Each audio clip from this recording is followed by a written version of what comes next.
নমস্কার বন্ধুরা, সবাই কেমন আছেন? আমি বিনাল। আমি দীর্ঘ 5 বছরের বেশি সময় ধরে শেয়ার বাজারের সাথে যুক্ত আছি। আজকের এই ভিডিওতে আমরা আলোচনা করব আজকে বাজারে পতনের পিছনে কোন কোন কারণগুলো রয়েছে। তার সাথে সাথে আমরা আলোচনা করব নিফটি 50 এবং ব্যাংক নিফটির মধ্যে কিভাবে আমরা কালকে ট্রেডিং করব, কিভাবে সেটআপ বানাবো সেটা নিয়ে ডিসকাশন করব। কালকে আমি আপনাদেরকে বলেছিলাম নিফটি যদি 25,900 নিচে চলে আসতে পারে সেক্ষেত্রে নিফটি অনায়াসেই 25,800 লেভেলকে কিন্তু টেস্ট করতে পারে। এটা কিন্তু কালকেই আমি আপনাদেরকে বলেছিলাম এবং 101% তেমনটাই কিন্তু আজকে আমরা বাজারে লক্ষ্য করতে পেরেছি।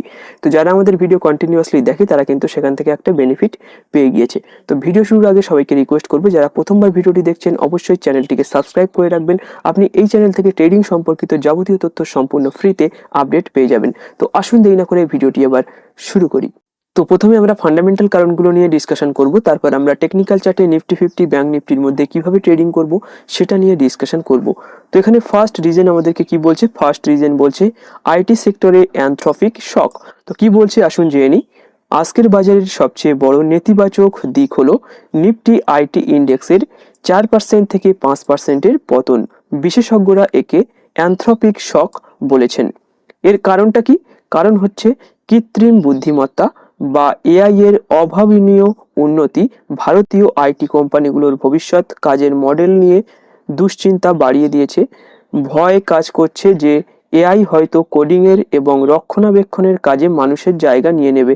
তাহলে বুঝতে পারছেন এখানে সমস্যাটা কি হচ্ছে? এখানে সমস্যাটা হচ্ছে যে সবাই ভাবছে যে এআই কিন্তু এবার নিজেই এখানে কাজ করে দিতে পারবে, কোনো ধরনের ম্যান পাওয়ার এখানে লাগবে না, সেটা নিয়ে কিন্তু অনেকে একটা ভয় পাচ্ছে।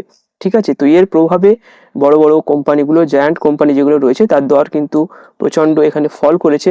তো এখানে প্রভাব আপনি দেখতে পাচ্ছেন যে ইনফোসিস, টিসিএস, টেক মাহিন্দ্রা এর মতো বড় কোম্পানিগুলোর শেয়ার দর আজ অনেকটাই কমেছে। তো এটা নিয়ে কিন্তু ইউএস যে এখানে এআইটা বানিয়েছে, এখানে যে বটটা বানিয়েছে, এটা নিয়ে কিন্তু বাজারে একটা এখানে আনসার্টেনিটি লক্ষ্য করা যাচ্ছে। সবাই কিন্তু বাজারে এখানে একটা সেলিং প্রেশার দিচ্ছে। তো আশা করি এটা আস্তে আস্তে ঠিক হয়ে যাবে। তো আসুন দেখে নিই নেক্সট পয়েন্ট আমাদেরকে কি বলছে। তো সেকেন্ড পয়েন্ট বলছে বৈশ্বিক সংকেত, আমেরিকার চাকরির ডেটা এখানে এসছে। তো আসুন দেখে নিই কি বলছে। আমেরিকার কর্মসংস্থানের তথ্য প্রত্যাশার চেয়ে ভালো হওয়ায় সেখানে সুদের হার কমানোর সম্ভাবনা কমে গেছে। ঠিক আছে, তো এখানে সুদের হারে কি বলছে আসুন দেখে নিই। যখন আমেরিকায় সুদের হার কমার সম্ভাবনা কমে যায়, মানে যখন সুদের হার কমানোর সম্ভাবনা কমে যায় সেক্ষেত্রে কি হয়, তখন বিদেশি বিনিয়োগকারীরা ভারতের মতো উন্নয়নশীল বাজার থেকে টাকা তুলে নিতে শুরু করেন। তাহলে বুঝতে পারছেন যে কেন এফআইআই বা বিদেশ থেকে যারা এখানে আমাদের দেশে ইনভেস্টমেন্ট করে এরা কেন আমাদের বাজার থেকে সমান এখানে উইথড্রয়াল নিচ্ছে। তো এটাই হচ্ছে এর প্রধান কারণ। সেকেন্ড পয়েন্ট যেটা বলছে সেটা বলছে ওয়াল স্ট্রিট কি বলছে। গতকাল আমেরিকার প্রযুক্তি নির্ভর শেয়ার বাজারে পতন হওয়ায় আজ সকালে ভারতীয় বাজারেও তার প্রভাব পড়েছে। তো এখানে যে ডাউনফলটা আমরা লক্ষ্য করেছি এটা কিন্তু আমরা টেকনিক্যাল চার্টেই আলোচনা করেছিলাম। আমি আপনাদেরকে বলে দিয়েছিলাম চার্ট অনুযায়ী যখন ডিসকাশন করেছিলাম সেখানেই কিন্তু আমি বলেছিলাম যে মার্কেটে একটা নেগেটিভিটি আসতে পারে। তো আসুন দেখে নিই নেক্সট পয়েন্ট আমাদেরকে কি বলছে। তো নেক্সট পয়েন্ট বলছে মুনাফা তোলা বা প্রফিট বুকিং কি বলছে আসুন দেখে নিই। গত 3 দিন টানা বাজার বাড়ার পর অনেক বিনিয়োগকারী আজ তাদের শেয়ার বিক্রি করে মুনাফা তুলে নিচ্ছেন বা এখানে প্রফিট বুকিং করছেন। বিশেষ করে মিড ক্যাপ এবং স্মল ক্যাপ শেয়ারগুলোতে এর প্রবণতা বেশি দেখা যাচ্ছে। তো এখানে কন্টিনিউয়াসলি 2-3 দিন ধরে বাজার কিন্তু এইভাবে উপরের দিকে যাচ্ছিল, সেই জন্য অনেকে একটা প্রফিট এখানে পেয়ে গিয়েছে। সেই জন্য কিন্তু এখানে একটা প্রফিট বুকিং বাজারে হচ্ছে। তো আসুন দেখে নিই যে বাজারে কি কি পরিবর্তন হয়েছে আজকে। তো ইন্ডেক্সের উপরে যদি নজর রাখা যায় সেক্ষেত্রে এখানে বিএসসি সেন্সেক্সে এখানে লেভেলটা দেখতে পাচ্ছেন যে 83,728 এখানে ক্লোজিং করেছে, পরিবর্তন 0.54% নেগেটিভে। আর এখানে নিফটি 50-র উপরে যদি নজর রাখা যায় সেক্ষেত্রে আপনি দেখতে পাচ্ছেন যে এখানে 25,823 এখানে ক্লোজিং করেছে, -0.49% কিন্তু এখানে মানে নেগেটিভে ক্লোজিং করেছে। আর নিফটি আইটিতেও কিন্তু এখানে -4.50% নেগেটিভে এখানে ক্লোজিং করেছে। তো বাজারে একটি ইতিবাচক দিক রয়েছে আজকে। তো আসুন দেখে নিই কি রয়েছে। সব সেক্টর এখানে কিন্তু পড়েনি।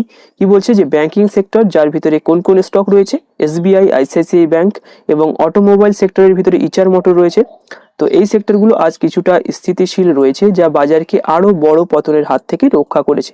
তো এই সমস্ত শেয়ারগুলোর যদি আরো পতন হতো সেক্ষেত্রে কিন্তু বাজারে আরো বড় ধরনের নেগেটিভিটি আমরা লক্ষ্য করতে পারতাম। তো এগুলোই হচ্ছে আপাতত যত এখানে ডাটা রয়েছে সবকিছু এখানে আমরা নিয়ে আলোচনা করলাম। এছাড়া আর কিছু তেমন নিউজ বাজারে নেই বা এখানে কোনো ফান্ডামেন্টাল আর কোনো কারণ এখানে আপাতত নেই। তো এগুলোই ছিল ফান্ডামেন্টাল কারণ। এবার আমরা টেকনিক্যাল চার্টে নিফটি 50 ব্যাংক নিফটির মধ্যে কিভাবে ট্রেডিং করব সেটা নিয়ে ডিসকাশন করব। তো আমি এখানে নিফটি 50 চার্টটি ওপেন করে নিয়েছি। প্রথমে আমি উইকলি ক্যান্ডেলস্টিক হিসেবে দেখব যে এর আউটলুকটা কেমন রয়েছে। তো এখানে উইকলি ক্যান্ডেলস্টিক হিসাবে যদি দেখা যায় সেক্ষেত্রে এখানে কিন্তু আমরা আবার আজকে একটা সেলিং প্রেশার মার্কেটে লক্ষ্য করতে পারছি, মানে এই ক্যান্ডেলটির ক্লোজিংটা কিন্তু নিচের দিকে এসে দিয়েছে।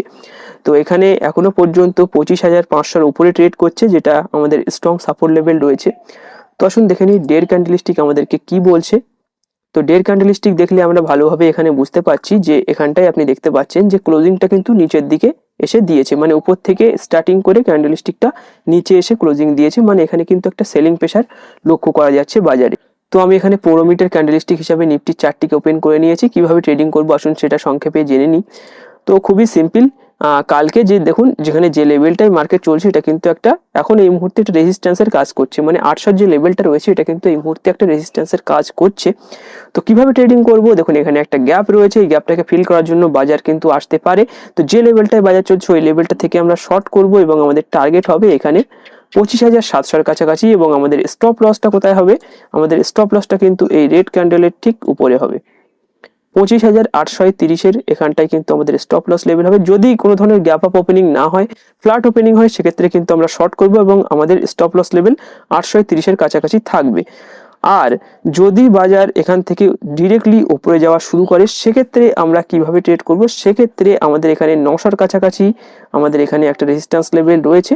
তো বাজার যদি এই লেভেলটা থেকে উপরের দিকে চলে যায় এবং 900-র কাছাকাছি এই লেভেলটায় চলে আসে এবং এখানে যদি কোনো ধরনের নেগেটিভ ক্যান্ডেলস্টিক তৈরি হয় সেক্ষেত্রে কিন্তু আমরা এই লেভেলটা থেকে শর্ট করব এবং বাজারকে কিন্তু আমাদের বাজার কিন্তু এই লেভেলটায় কিন্তু আসার সম্ভাবনা আমি লক্ষ্য করতে পারছি। এখানে 25,800 যে লেভেলটা রয়েছে এই লেভেলটার কাছাকাছি কিন্তু আবার পুনরায় চলে আসতে পারে। তাহলে এখানে একদম সিম্পল কন্ডিশন রয়েছে বাজারে। আমরা কি করব, ফার্স্ট যে কন্ডিশন যে লেভেলটায় বাজার চলছে এখানে যদি ফ্ল্যাট ওপেনিং হয় সেক্ষেত্রে এই লেভেলটাই কিন্তু আমরা শর্ট করব। আমাদের স্টপ লস লেভেল হবে 25,830-এর কাছাকাছি আমাদের স্টপ লস লেভেল হবে। আর যদি যে লেভেলটায় বাজার চলছে এখানটা থেকে উপরে যায়, এখানে আমাদের 900 যে লেভেল রয়েছে 900 লেভেলে গিয়ে মানে যদি এখানটায় গিয়ে কোনো ধরনের একটা রেড ক্যান্ডেলস্টিক তৈরি করে এখানে কোনো ধরনের বিয়ারিশ কনফার্মেশন আমরা পাই সেক্ষেত্রে কিন্তু আমরা এই লেভেলটা থেকে শর্ট করব এবং আমাদের টার্গেট হবে 25,800-র কাছাকাছি। তাহলে আপনি বুঝতে পেরেছেন যে নিফটির ভিতরে আমরা কালকে কিভাবে আমরা ট্রেডিংটা করব। তো আসুন দেখে নিই যে ব্যাংক নিফটির মধ্যে আমরা কিভাবে কালকে ট্রেডিংটা করব।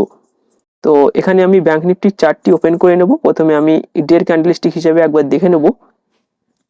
তো এখানে ডের ক্যান্ডেলস্টিক হিসেবে যদি দেখা যায় সেক্ষেত্রে আপনি এখানে দেখতে পাচ্ছেন এখানে কিন্তু একটা রেজিস্ট্যান্স অলরেডি ফেস করছে ব্যাংক নিফটি, ঠিক আছে। তো আসুন 4 মিনিটের ক্যান্ডেলস্টিক হিসাবে একদম ডিরেক্টলি এখানে দেখে নিই। তো এখানে দেখুন যে রেজিস্ট্যান্স লেভেলটা ছিল আমরা এখানটায় আলোচনা করেছিলাম, ঠিক সেই রেজিস্ট্যান্স লেভেলের কাছাকাছি কিন্তু এখনো বাজার চলছে, এটাকে কিন্তু ব্রেকআউট করতে পারেনি। তাহলে কিভাবে ট্রেডিংটা করব, তাহলে দেখুন যে লেভেলটায় বাজার চলছে এই লেভেলটার আশেপাশে যদি আবার মানে এখানে যে 800 যে লেভেলটা রয়েছে 800 লেভেলের কাছাকাছি যদি বাজার পুনরায় আবার যায় সেক্ষেত্রে কিন্তু আমরা এই 800 লেভেলটা থেকে শর্ট করব এবং আমাদের টার্গেট কিন্তু এখানে 60,400-র কাছাকাছি থাকবে। এর উপরে কিন্তু আমরা স্টপ লস রাখবো, এটার উপরে আমরা স্টপ লস রাখবো। আমি এখানে দেখিয়ে দিচ্ছি একবার স্টপ লস লেভেলটা। তো এই যে আমাদের 60,875 আমাদের এখানে স্টপ লস লেভেল হবে এবং 800 এই লেভেলে যদি কোনো ধরনের নেগেটিভ কনফার্মেশন আমরা পাই সেক্ষেত্রে কিন্তু আমরা এই লেভেলটা থেকে শর্ট করব এবং আমাদের টার্গেট হবে 60,400-র কাছাকাছি। এখানে কোনো ধরনের লং ট্রেড আমরা করব না আপাতত। এখানে কিন্তু নেগেটিভ কনফার্মেশন দেখা যাচ্ছে, এখানে কিন্তু একটা আপনি দেখতে পাচ্ছেন যে এই লেভেলটা থেকে কিন্তু প্রাইস রিজেকশন হওয়ার একটা চূড়ান্ত সম্ভাবনা রয়েছে। এখানে কিন্তু একটা সাপ্লাই জোন অলরেডি তৈরি হয়ে গিয়েছে ব্যাংক নিফটির মধ্যে। তো আশা করি আপনি বুঝতে পেরেছেন যে নিফটির ভিতরে কিভাবে ট্রেডিং করব, ব্যাংক নিফটির মধ্যে কিভাবে ট্রেডিং করব, অল ওভার মার্কেটে কি সেন্টিমেন্ট রয়েছে, কি সিনারিও রয়েছে, সবকিছু আজকের ভিডিওতে ডিটেলসে ডিসকাশন করলাম। তো আজকের এই ভিডিওটি এখানেই শেষ করব। ভিডিওটি ভালো লাগলে অবশ্যই ভিডিওটিকে একটি লাইক করবেন, বন্ধুদের সাথে শেয়ার করবেন এবং আপনি যদি আমাদের ইউটিউব চ্যানেলে প্রথমবার ভিজিট করেন সেক্ষেত্রে অবশ্যই চ্যানেলটিকে সাবস্ক্রাইব করে পাশে থাকবেন। ধন্যবাদ।